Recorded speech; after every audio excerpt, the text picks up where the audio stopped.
Hi. Okay. Now, I know that's a little distracting. Yes. And remember, those of you that have ever done this with me, if you don't know me, I'm Mrs. Woodward. Okay? And just like you guys are constantly learning, as teachers, we're constantly learning. And as y'all reflect on your learning, you think, Mom, what did I do a good job on? What do I need to improve on? We do that as teachers too. And one way we do that is I record myself teaching so I could watch it later and I could say, what worked, what didn't work, and I can know how to keep growing to be a better teacher. But I know it can be a little distraction, okay? So take 1 minute and wave at the video. Get out of your system. Right now, watch, I'm putting an invisibility shield over it. It's invisible now, so you are not going to look at it at all again the rest of this reading time. You're just going to look at me. I know it's going to be so hard, but you're going to really focus on me, even though that's a little distracting. Okay? So, before we start our reading, I have a question. I want you to think back to some things you've learned in science over the last few years and talk with your shoulder partner about things or adaptations that animals might have to survive in their different habitats or where they live. So talk with your shoulder partner. What are some things animals might have to help them survive? Food, shelter. They need food, shelter, a place to live. But like think about their bodies. Like, is there anything that their bodies have that help them survive in that area? Oh, for a camel in the desert, it stores water in its back, so it helps it survive in the desert where it's really hot. Good job. Okay, I heard all of y'all talk about it a little bit. So that is perfect thinking. That is going to lead us into our book we're going to read today. That's called, we're just going to read part of it. It's called Strange Animals. And today we're going to read the first 7 pages. And I have a little flag there that tells you, okay, where the first 7 pages are up. When you finish the first 7 pages, you'll go back and read it at the beginning. But these first 7 pages in here, they're going to tell us about some features, some things that animals have in their bodies that help them either stay safe or get food. And the first part that they're going to talk about in the beginning of this book is about camouflage. How'd you know that? Oh my goodness. You're like reading the book's mind, reading my mind. So in this book, the first thing it has is a table of contents, which is something that's often in nonfiction books that helps us know what's going to be. And look, it even kind of tells us what's hiding there. That kind of gives you a hint that the first part is going to be about camouflage, right?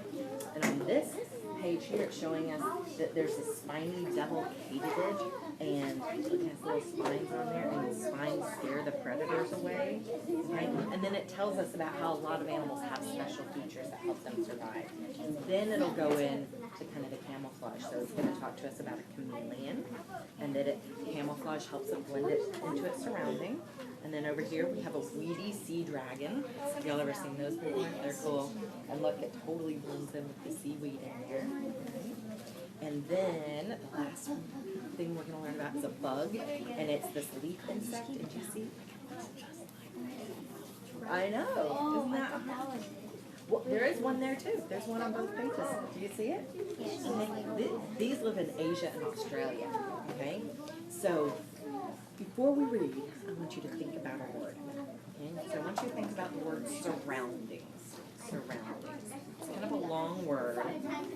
What do you hear at the beginning of surroundings? What do you hear? What sound is at the beginning?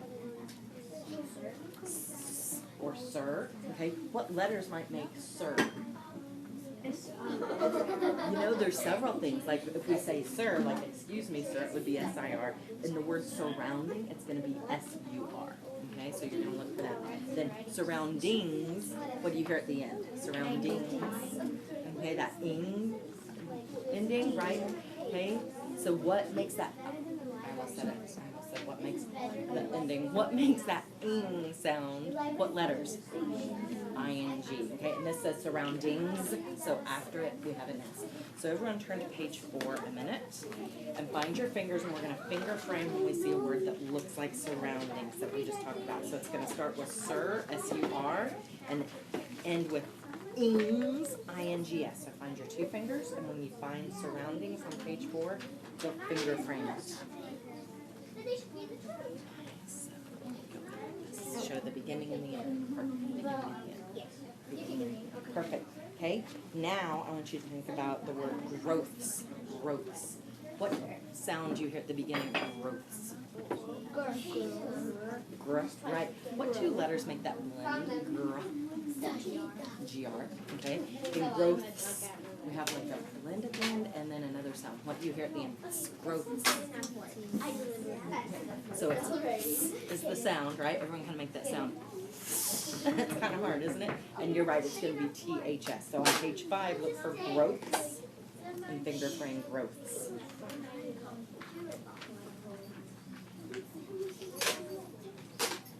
Perfect. Awesome. Okay, now you guys are going to read up to page 7, and while you're reading, you have a job, a very important job.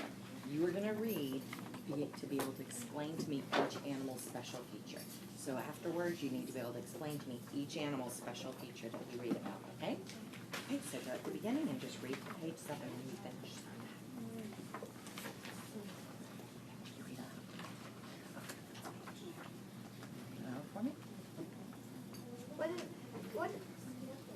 What in the world is this creature? It's a South American spiny devil Haiti day.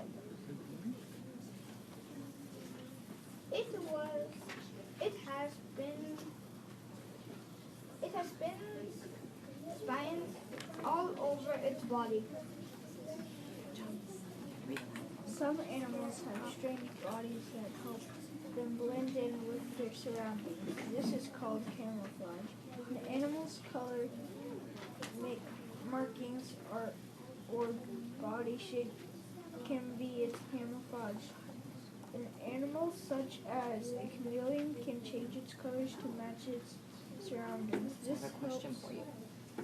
Did they do anything on this page that helped you understand the definition of camouflage?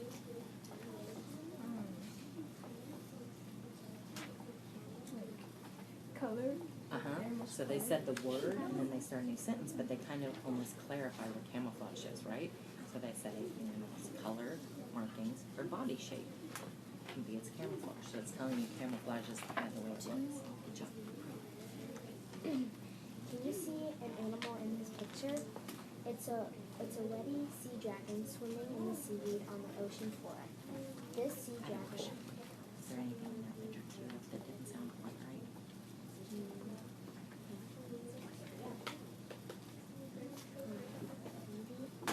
Edie, does that make a little bit more sense? Yeah, Okay, why? because it looks like there's kind of weeds or Mhm. something. Yeah. Good job. This sea dragon is hard to spot because it has leaf-like growths on its head and body. That makes it look like seaweed. This sea dragon's color helps it blend in with its surroundings too. Each insect makes it hard to see in the trees. These features help protect the leaf insect from predators. May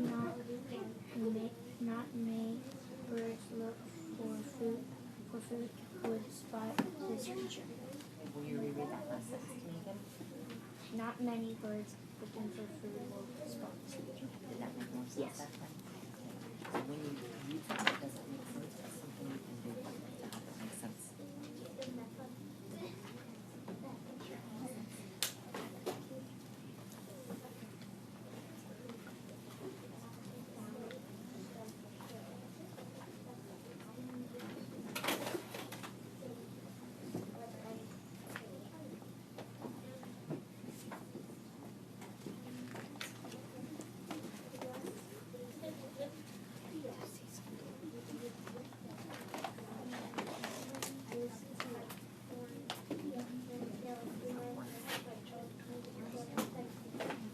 Some animals have strange bodies that help them blend in with their surroundings. This is called camouflage.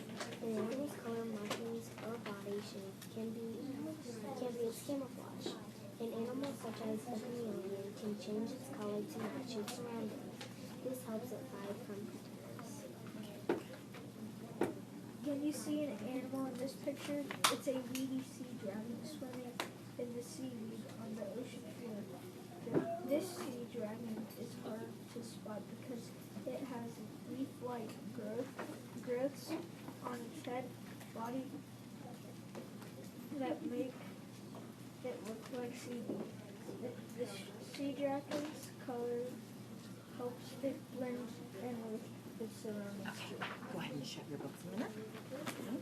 And then I want you to pair share. You'll rally back and forth, each of you talking about a different animal and the special features it had that helped it have adaptations, helped it live in its environment, okay? So rally back and forth with each other. Rally back and forth, telling about one of the animals and what special features it had. The weedy sea dragon It can blend in into like it blends like in whatever. by its It color can change its color to black. and